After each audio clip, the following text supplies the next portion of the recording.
Kisah Nabi Muhammad SAW. Abu Thalib enggan masuk Islam. Menjelang kematiannya, Abu Thalib lebih memilih tetap pada agama Abdul Muthalib daripada masuk Islam. Padahal Nabi Muhammad SAW telah memohon kepada beliau untuk mengucapkan kalimat La ilaha illallah. Meskipun begitu, Rasulullah tetap memintakan ampunan untuk beliau. 6 bulan setelah peristiwa pemboikotan kaum Quraisy, Abu Thalib mulai sakit-sakitan. Perjuangan beliau dalam menjalani masa-masa sulit bersama Nabi banyak menguras energinya. Semakin hari, Abu Thalib merasa tubuhnya gampang lelah, apalagi di usianya yang lebih dari 80 tahun. Meskipun aku sudah tua, persendianku mulai lemah dan tulang rusukku patah, aku tidak akan pernah membiarkan orang-orang dari kaumku menyakiti Muhammad. Abu Thalib telah menganggap Nabi Muhammad sebagai putranya sendiri sejak usia 8 tahun. Beliau dipercaya oleh Abdul Muthalib untuk melanjutkan pengasuhan Nabi.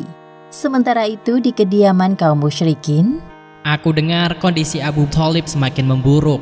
Sepertinya tinggal menunggu ajal menjemputnya. Bukankah menghentikan keponakannya lebih penting daripada mengkhawatirkan kondisinya? Justru itu, kita harus segera melakukan sesuatu sebelum Abu Thalib meninggal dunia. Bisa-bisa dia mewariskan sesuatu yang penting untuk Muhammad. Kaum Quraisy sangat menghormati Abu Thalib karena kedudukannya. Namun sebenarnya mereka lebih takut jika bangsa Arab mencela mereka karena membiarkan Abu Thalib menjalani sisa umurnya sendirian dengan alasan kebencian terhadap keponakannya. Apalagi setelah tersiar berita tentang keislaman Hamzah dan Umar ke seluruh kabilah Arab. Agama Islam tidak lagi dipandang sebelah mata oleh kaum Quraisy.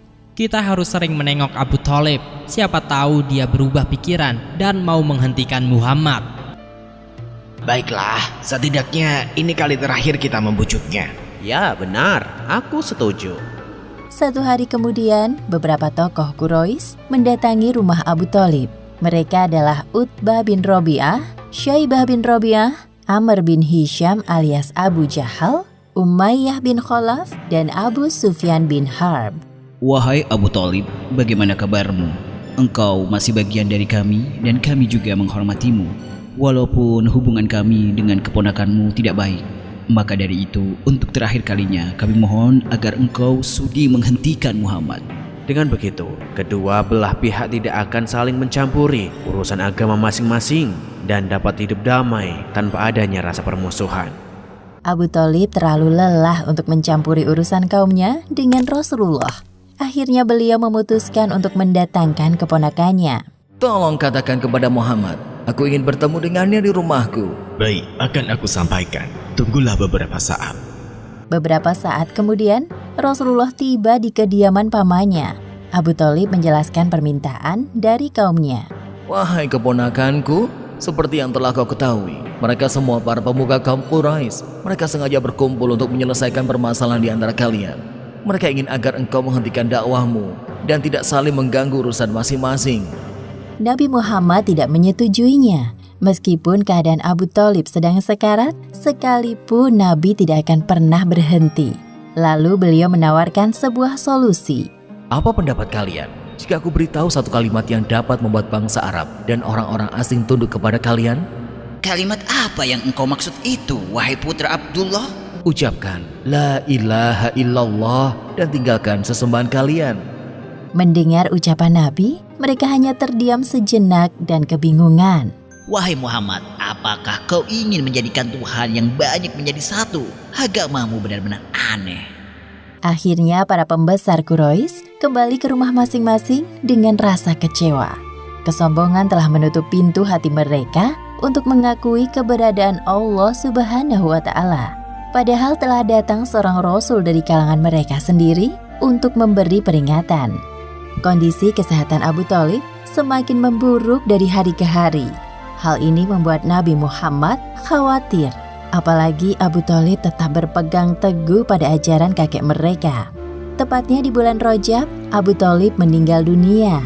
Pada hari kematiannya, Nabi Muhammad sempat menjenguknya. beliau berusaha membujuk pamannya untuk masuk Islam. Wahai pamanku, katakanlah, La ilaha illallah. Kalimat ini akan aku jadikan pembelaan untukmu di sisi Allah. Abu Jahal bin Hisham dan Abdullah bin Abi Umayyah yang berada di samping Abu Thalib tidak senang mendengar ajakan dari Nabi. Wahai Abu Thalib, apakah engkau sekarang membenci agama ayahmu?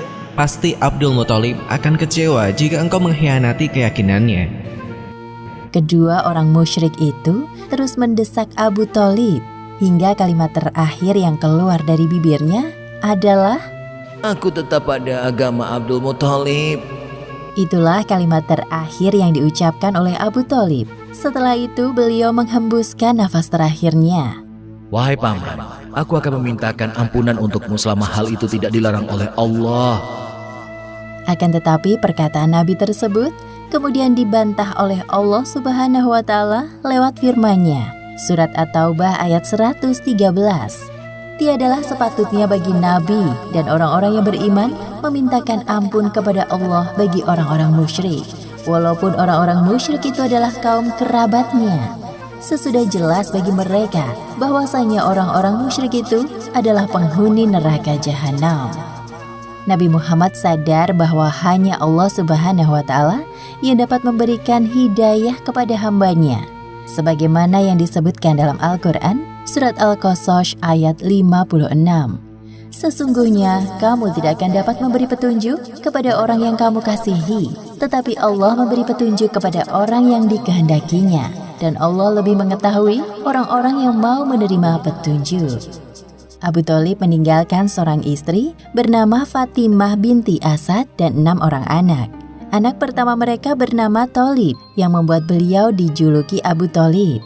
Sedangkan nama asli beliau adalah Imron. Wahai paman, engkau orang yang amat berjasa dalam hidupku. Aku tidak akan pernah melupakan pengorbananmu dalam membela aku, melindungiku, mengasihiku saat kecil sampai sekarang. Sungguh sedih sekali rasanya hati ini kehilanganmu. Namun lebih sedih lagi melihatmu meninggal dalam kekufuran. Nabi Muhammad mengenang pengorbanan pamannya dalam beberapa tahun terakhir. Ketika Abu Thalib sejak awal kenabian menjadi pelindung umat Islam dari serangan kaum Quraisy sampai berakhir di tahun ke-10 masa dakwah Nabi.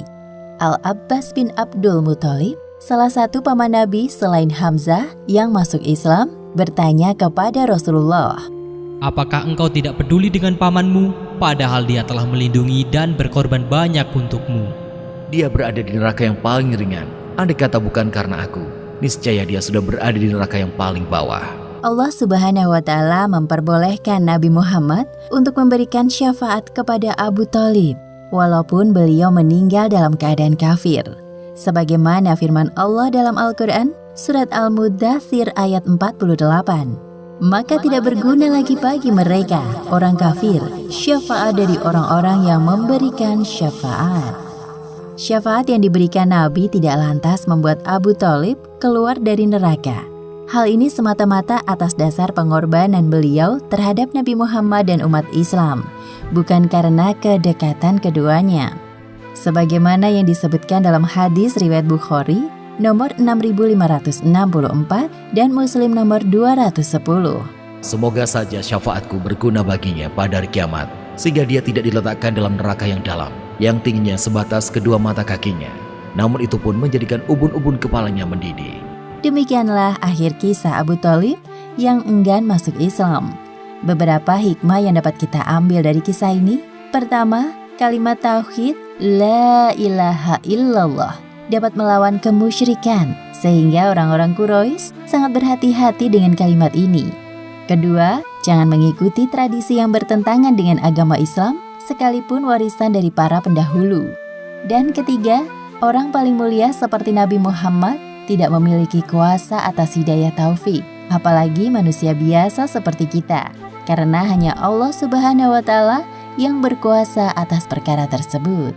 Wallahu a'lam bishawab.